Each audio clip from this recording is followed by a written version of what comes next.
Well, yes, I'm happy to be here. It's my first time in Melbourne, and I'm happy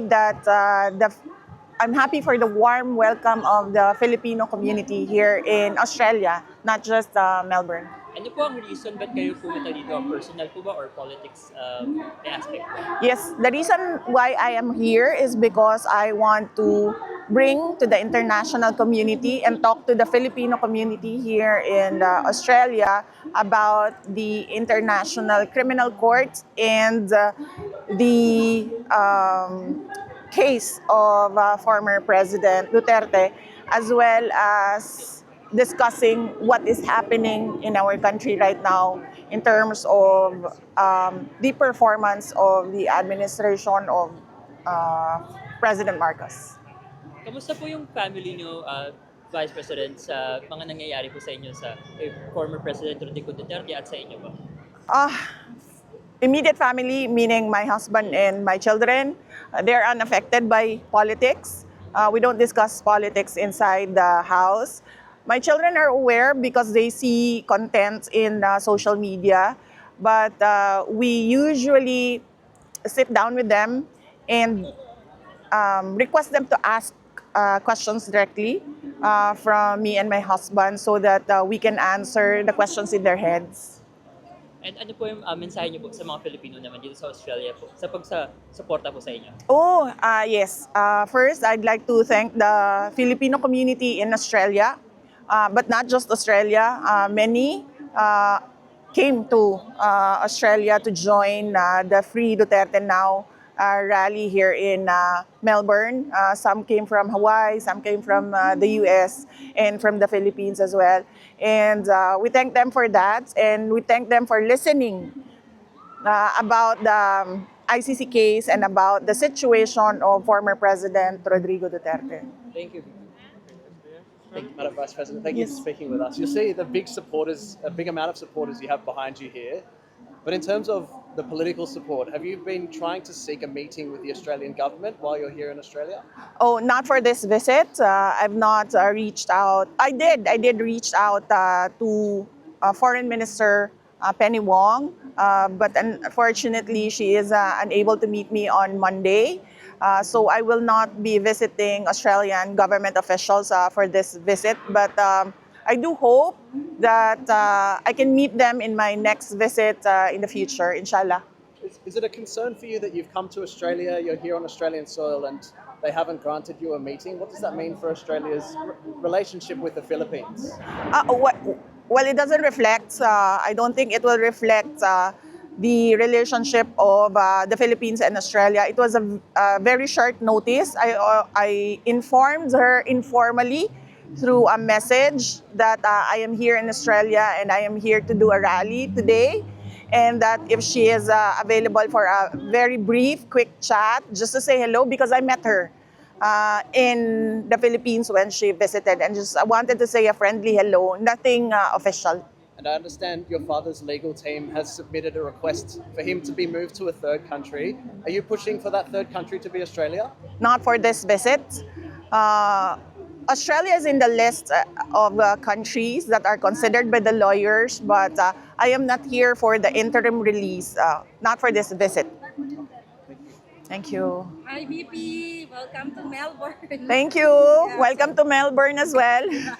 So, VP, alam ko very short notice itong event na ito, no? At nakita nyo, ang dami-dami talaga mga Pilipino na nag-travel not only from Australia, but yun nga, sa iba't ibang mga bahagi ng bansa.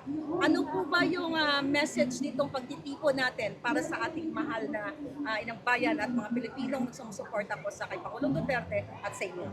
Yes, oo. As I said, I am here because of number one, the ICC, the International Criminal Court, and the case of former President Rodrigo Duterte. And number two, I am here as well for our country to discuss issues and the non-performance of the administration of President Marcos with the Filipino community. All right, thank you. Okay, na 25 please. Ma'am, regarding po sa interim release, any update po at kung meron na pong pambansa na nagpahayag ng pagsuporta or pagkanlong sa Panginoon? Yes, sir. If you can check the ICC website, there is a request for interim release filed by the defense team of former President Rodrigo Duterte. And if you can read through the redacted portions, you can see that there are two countries that was named there, and one of the countries committed to helping or to receiving and accepting former President Rodrigo Duterte. What are those? Unfortunately, sir, I cannot talk about the contents of that petition. Only the lawyers of President Duterte can talk about the request for interim release because some portions of that, particularly those items that were redacted and considered as confidential, can only be between those who have a privilege, lawyer-client privilege.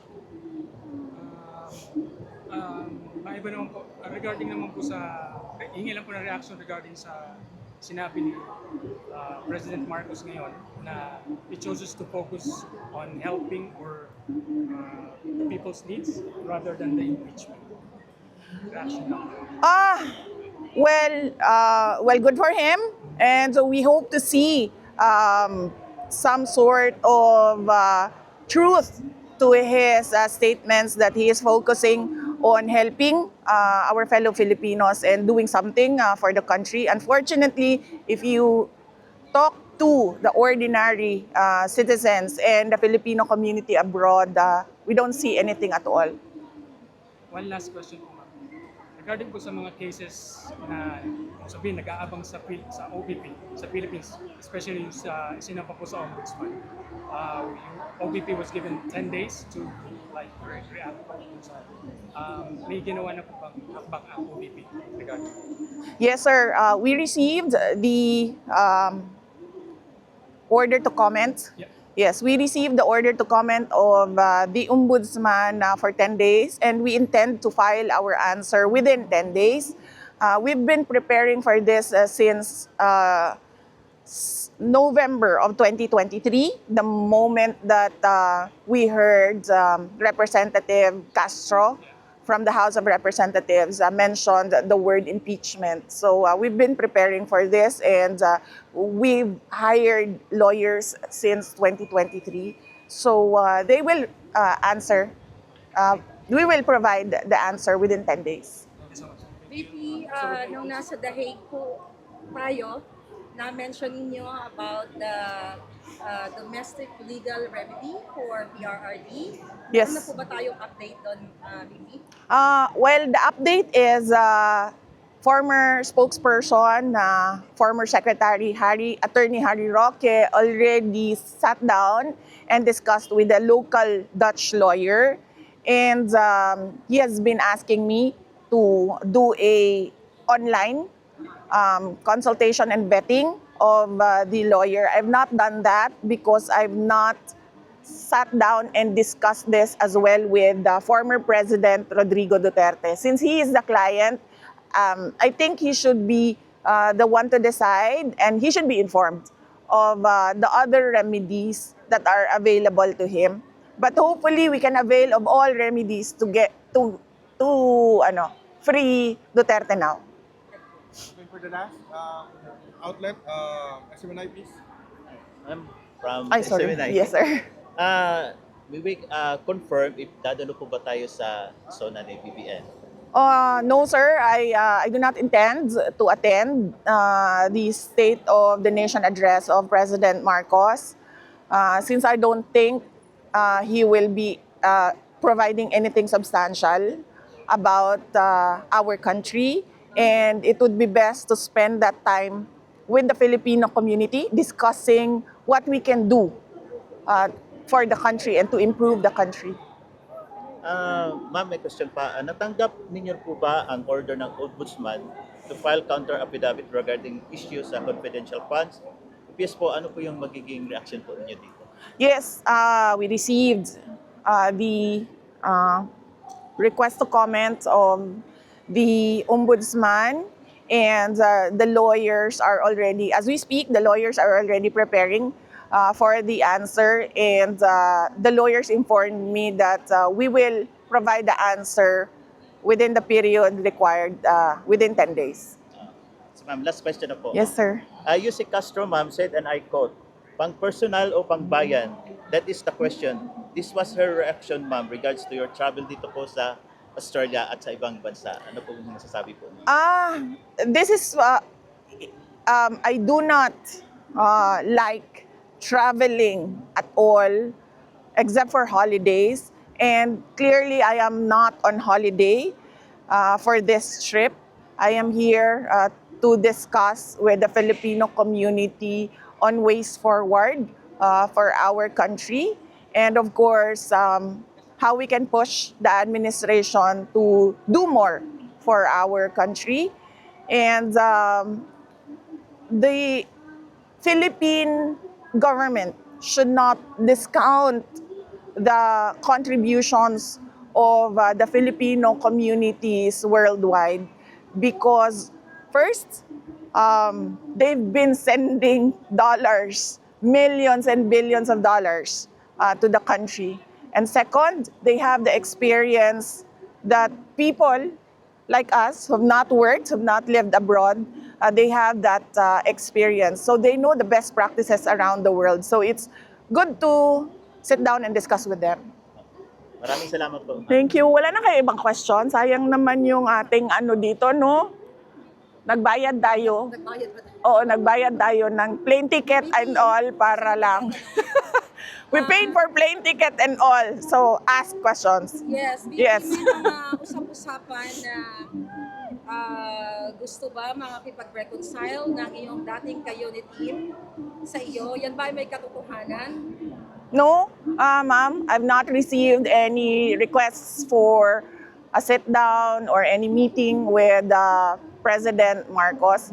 I have no ill feelings with him with regard to the political persecution that I am receiving from the administration, because that is part of the life of a politician. I have problems with his performance as president. And I have problems with the violations of our fundamental law, our constitution, particularly with the rendition of former President Duterte. That was really an affront to Philippine sovereignty. Recently po sinabi din niya na hindi daw siya makikialam sa inyong impeachment. So, alam naman natin pabago-bago siya ng statement. And now, there's this new statement. Ano naman ang maisasabi mo? Ito ba ay panibagong drama na naman? Kasi on and off, iba-iba yung statement ng ating presidente. Well, I am happy that you have observed that behavior of the president. He gives conflicting statements, truly, the very first day of his administration. In fact, he has not followed through with any of his campaign promises. And that is an example of the conflict with regard to our president. And, budol in English is scam, no? Yeah. Well, we're not surprised. He has the hallmark of a scammer. Vice President, what is your reaction po with the recent election that majority of the senators elected this 2025 came from your slate, from your party? Well, factually, no. For the Senate, there were three winners from the party of President Duterte, the PDP. And then there were two guest candidates of the PDP who won, so that's 5. And then there were 5 winners from the administration ticket. And then there were 2 winners coming from the Liberal Party. So I wouldn't say that it was a grand slam win for PDP, but it was good enough considering that the president, former president, was not there to campaign for his candidates. And number two, when I came back from The Hague, there was really a very short time for me to step in and campaign for the candidates of former President Duterte. VP, I know every day meron kang calls kay Pangulong Duterte. 3 times a day. 3 times a week, ma'am. I'm sorry. Right? Yes. When was the last time po na nag-usap kayo ni PRD? Well, ma'am, unfortunately, I cannot remember the last time that we talked because when I am traveling, my line from the Philippines is turned off because I use an international roaming SIM. So he has been told by my sister that I am traveling to do the rallies around the world and to get the Filipino community to rally behind him with regard to his case in the ICC and to discuss, as I said, what is happening in our country. What was the last time na napag-usapan ninyo para i-share nyo dito sa ating mga kababayan? Yung last na nag-usap kayo, ano po yung bilin ni PRRD?